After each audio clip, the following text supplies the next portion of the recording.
Hello and welcome back. This is David from the Personal Finance Squad. We just finished up with section 3.2 where Jasper decided to bowl in a league. What we saw here was the value of using a supplemental account where he established a monthly amount to pay into it even though he might not be bowling for the entire year. The value of it was to see the inflows into supplemental and the cash flows back into the account for the months where he needed money to draw from it. So what we want to do here in section 3.3, which is upfront cash for monthly fluctuating payments, is twofold. One is to establish the understanding of using the supplemental account for the 12-month cycle, but the difference here is that on any given month, the amount of money you pay may be different. So for example, you may have a service every month you pay for, but you just don't know the number of days all of the time. The other part is to establish upfront cash. This cash would go into the supplemental account based off the 12-month cycle prediction. So what we're saying here is there might not be enough money at certain points during a year to cover an expense. What we mean here, you might run into a negative balance at some point. The 12-month cycle exercise will show us that, and what we need to do is account for that to make sure there's enough money there in the beginning to handle it throughout the year. So what we have in front of us here is a common, just a calendar, right? So when we say upfront cash for monthly fluctuating payments, we just kind of went through this. Some other examples are, say, tanning and yoga classes. Oftentimes you may just pay for yoga as you go, or you pay for a pack and you use them as you use them. So you might have 20 yoga classes, and in 1 month you might use all of them, and the next 3 months you might use the next 20. So this is what we're getting at again with a varying schedule, but a schedule where, again, you're using a service or paying for something on a monthly basis. So I'm going to scroll down here a little bit, and we can see that the calendar has some red numbers on it. And those days are highlighted that are considered holidays. So what we're going to perform in this exercise is for daycare. So these are arbitrary dates, of course, that are in red, but this is, again, a sample schedule. This is a schedule, if you will, that Jasper has. So we can see here, again, like we did with bowling, we need to know the parameters. We need the understanding of not just what it costs to go to do something, but also anything that's ancillary on top of it. So we can see here that Jasper's general schedule for his child is Monday and Wednesday, and that every time he goes, he pays $37, and every year there's an $85 registration fee. Again, you can see holidays and vacations are highlighted in red. So this is a really nice representation of talking about planning out for a year. So scrolling down here a little bit further, the math has already been done so that the Monday and Wednesdays are accounted for. And again, you can see here that we have a little grid that lists all of those out. And just like we've talked about with bowling, some months bowling was 110 and other months was 88. And that's because there's an average amount what's paid each month, but in the same token, you don't go all the time at the same frequency. So this is why you see disparaging numbers rather than saying in January, in February, and March you go 7 times. So again, how the calendar lays out will also dictate how much money needs to be paid. So you can see the pattern here. It's pretty consistent. There's the variance, the standard deviation is about 2 in most cases, and October has an exception that has 10. You have a few 9s, but generally you're going to be, you know that you're going to be between 7 and 10. So you can see here of adding up this grid that the total number of days that need to be used for daycare comes out to 95. So doing the same type of exercise we did with bowling, we say $95 times 37 each day comes out to $3,515. And we divide that by 12 and we come out with a monthly average of $292.91. Now we can also see that we want to add this $85 here because that's a yearly registration fee. So that comes out to $7 and almost 10 cents, $7.08 if you will. So we take that number, add it to the $292.91, and that comes out to just under $300. So that is the number we're going to work with. So if we go to 300, now do the full math.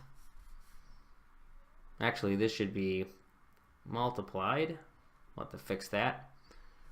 300 times 12 equals 3,600. Now the next thing we want to get into, which we talked about just a little bit ago, was that we need to understand if we're going to need upfront cash to help pay for bills later so that the supplemental account does not run into the negative. The first 3 months in a cycle are projecting over the budget.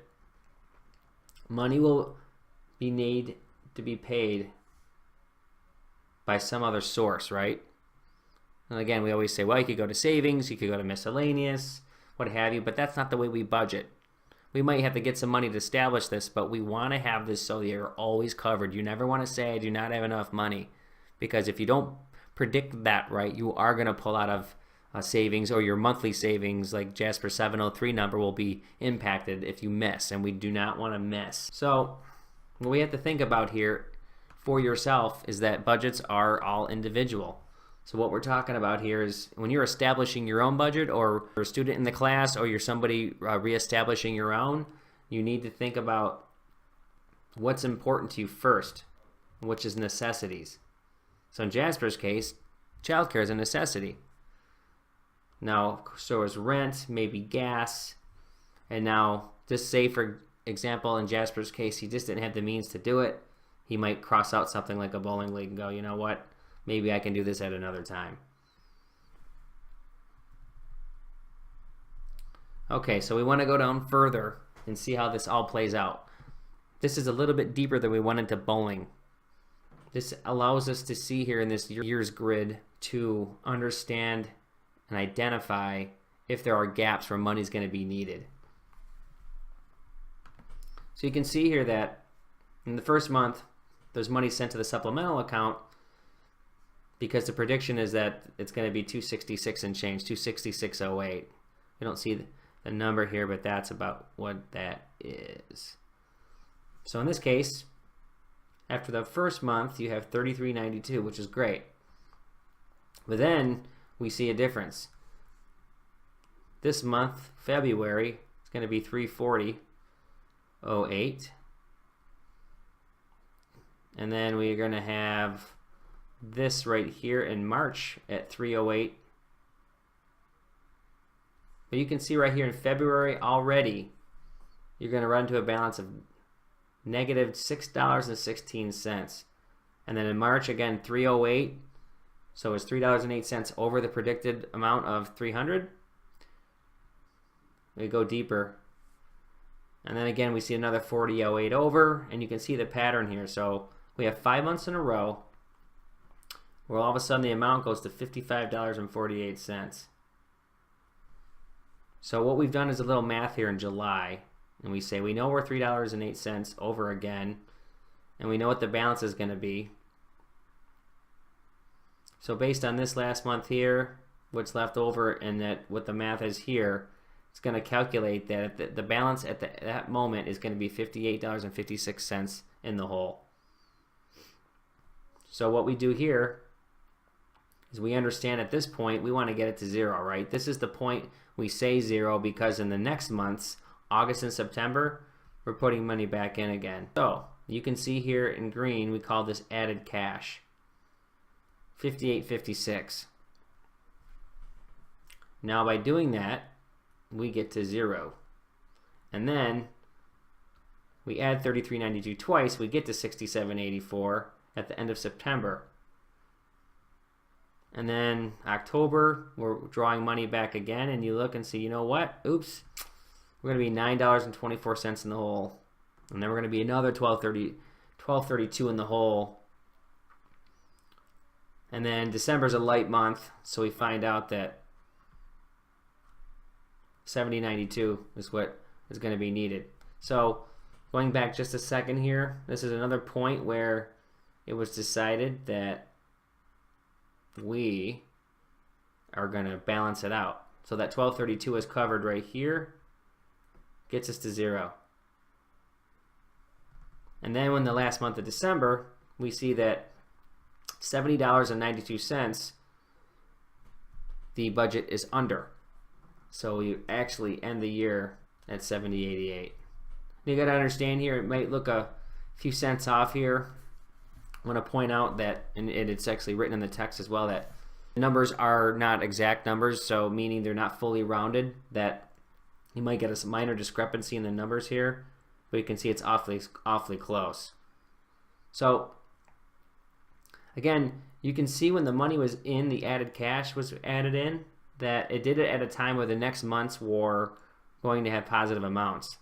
But truthfully, you can run this whole exercise down and the numbers will come out for themselves. You could have stayed in the negative here and not paid the 58.56 and went back and forth and did the whole exercise. The whole point is you would have ended up with the $70.88 number. This is just a way to see when you would really run out if you ran this scenario. But what we're going to do is never run into this scenario. This is just to identify how much money we're going to need for upfront cash. And so also understand we don't always need upfront cash. Like with bowling, we did not. But daycare, we do. So everything I was just talking about in that grid is what all this dialogue is here. So what we'd like to say is that we talk about the added cash. And now we know that this 70.88 is going to be added. And this is the beauty. This is what makes your bill a flexible amount. This makes this 300 here happen every month. And we always look for a fixed bill amount for the entire budget. So this is a great example of why this exercise is important and why it works. So now you can see here in this grid, this is the prediction grid now of what would actually happen if we reran the exercise. We can see here that now we start the first month at 300, and just like before, 33.92 would go to supplemental, but now the added cash is in there. And now there's a supplemental balance of 104.80. And now as we run the cycle, we're going to have the next 6 months from February to July where money's going to be taken out, and the balance trickles down again back to that. If you recall, there was a point there was $12.32 that we were in the hole, but now we're not in the hole. We're actually a positive. Then we had these 2 months where cash was added. Balance goes up to 46.93, 80.16. October, November, they take money out because the bill was under.